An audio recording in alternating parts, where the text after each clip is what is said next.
Recently বেশ কিছু comments পাচ্ছি এবং অনেকে আমাকে ফোন করে বলছে যে এখন কি ভিসা পজটা উইথড্র হয়ে গেছে বা ভিসা পজটা কি শেষ হয়ে গেছে। আমরা কোনো একটা নিউজে দেখতে পেলাম যে বাংলাদেশিদের জন্য ভিসা পজ আর নাই। ইভেন কেউ কেউ বলছে যে আমার এক রিলেটিভ একটা মেইল পেয়েছে যে ভিসা পজটা উইথড্র হয়ে গেছে। তো আসলে কি তাই?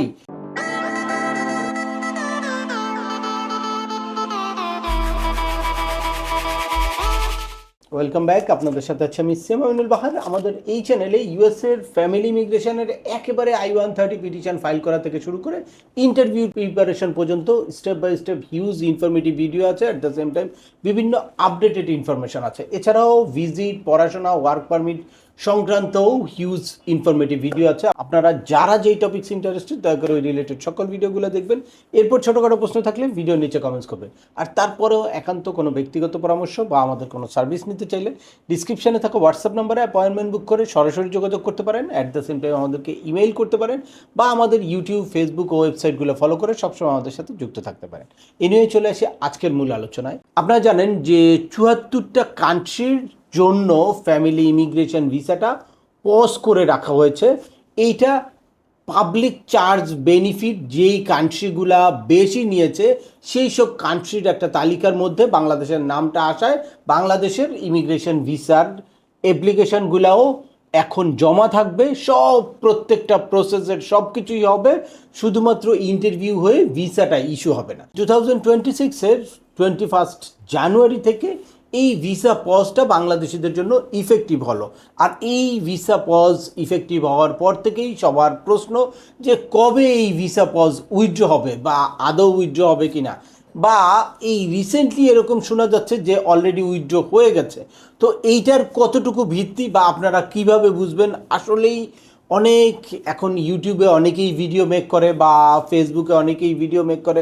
সোশ্যাল মিডিয়াতে একটা ভিডিও দেখলেই আপনারা সেটারে বিশ্বাস করতে পারবেন না। আপনাদের কি করতে হবে? একটু যাচাই বাছাই করতে হবে বা ইউএসের স্টেট ডিপার্টমেন্টের অথেন্টিক সাইট কোনগুলা, কোথায় নিউজ দেখলে বা কোথায় ইনফরমেশন দেখলে সেটাকে আপনারা রিয়েল মনে করবেন, এটা আমি একদম স্ক্রিনে শেয়ার করব যাতে এরপর থেকে আপনারা আর বিভ্রান্ত না হন বা কোনো চ্যানেলের ইনফরমেশন দেখে আপনারা মিসগাইড না হন। প্রথমে আমি বলে রাখি যে এই ভিসা পজটা এখনও উইথড্র হয়নি, একই অবস্থায় আছে। ওই 2026-এর 21 জানুয়ারি থেকে ইফেক্টিভ হওয়া ভিসা পজটা বাংলাদেশিদের জন্য এখনও কার্যকর আছে।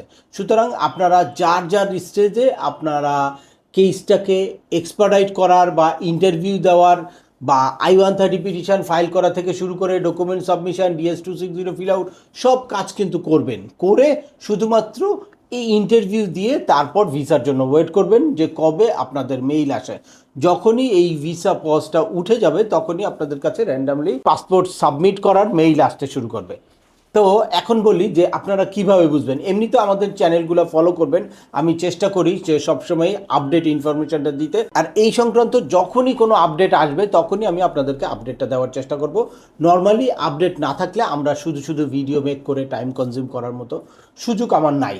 তো আমি আপনাদেরকে বুঝিয়ে দিই, যদি আমি ইনফরমেশন নাও দিতে পারি বা অন্য কোনো কারো কথা শুনে আপনি যদি কনফিউজড হন, তখন সরাসরি আপনি চলে যাবেন ইউএসের স্টেট ডিপার্টমেন্টের যেই ওয়েবসাইট আছে সেই ওয়েবসাইটে।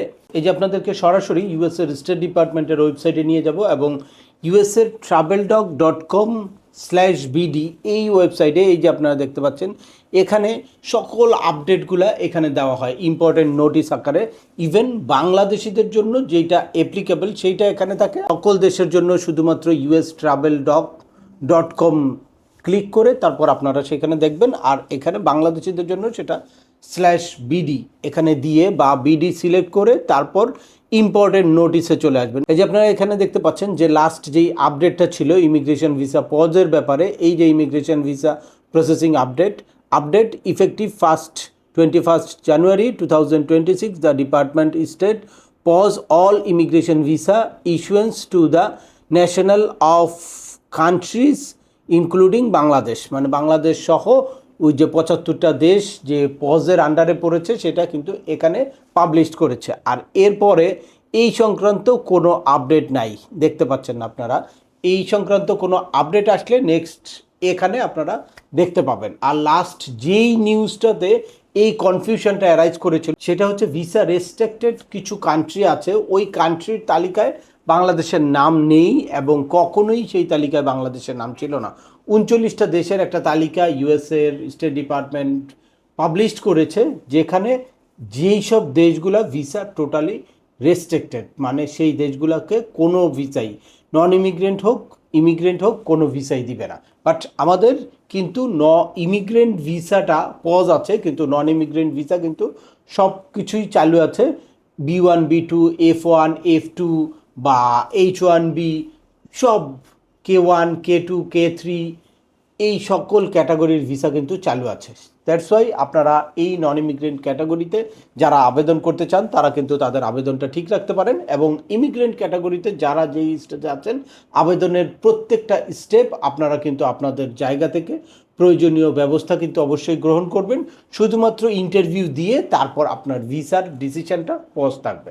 যখনই এটা হচ্ছে একটা গভর্নমেন্ট অর্ডার, তখনই সেই অর্ডারটা উইথড্র হয়ে যাবে, তখনই সাথে সাথে আপনাদেরকে নতুন করে মেইল পাঠাতে থাকবে এবং ভিসা ইস্যু হতে থাকবে। তার মানে আপনারা এই ভিডিও থেকে জানতে পারলেন যে এখন পর্যন্ত ভিসা পজ উইথড্র হয় নাই, তবে আশা করছি খুব শীঘ্রই আপনাদের সুখবর দিতে পারবো। বিভিন্ন অ্যাঙ্গেল থেকে বিভিন্ন সোসাইটি, বিভিন্ন হিউম্যান রাইটস গ্রুপ কিন্তু এটা নিয়ে কাজ করছে। যে কোনো সময়, এই বেশ কিছুদিন যেহেতু যুদ্ধের ডামাডোলে প্রশাসন অনেক বিজি ছিল, দ্যাটস ওয়াই হয়তো এটা নিয়ে ইফেক্টিভ কোনো ব্যবস্থা গ্রহণ করা হয় নাই। এখন যেহেতু যুদ্ধবিরতি হয়েছে, সুতরাং আমরা আশা করছি যে শীঘ্রই এই ভিসা পজটা উইথড্র হবে এবং আপনাদেরকে খুব শীঘ্রই সেই সুখবরটা দিতে পারবো। তো আজকের ভিডিওটি আর দীর্ঘায়িত করছি না, আশা করি এই ভিডিও থেকে আপনারা একদম ইউএসএর এই ভিসা পজ সংক্রান্ত লেটেস্ট একটা আপডেট পেয়ে গেলেন, বা পজ উইথড্র হলে কোথায় আপনারা অথেন্টিক ইনফরমেশন পাবেন সেটাও জেনে গেলেন। তারপরেও আপনাদের যদি এই সংক্রান্ত কোনো রকম কোনো প্রশ্ন থাকে অবশ্যই আমাকে কমেন্টস করে জানাবেন। আর ভিডিওটি ভালো লাগলে বা তথ্যবহুল মনে হলে লাইক দিয়ে আপনার বন্ধুদের মাঝে শেয়ার করে দিবেন, যাদের এই ইনফরমেশনগুলো অত্যন্ত প্রয়োজন। আবার দেখা হবে নতুন কোনো গুরুত্বপূর্ণ টপিকস নিয়ে। সে পর্যন্ত সবাই ভালো থাকবেন, সুস্থ থাকবেন এবং আমাদের চ্যানেলের সাথেই থাকবেন। আল্লাহ হাফেজ।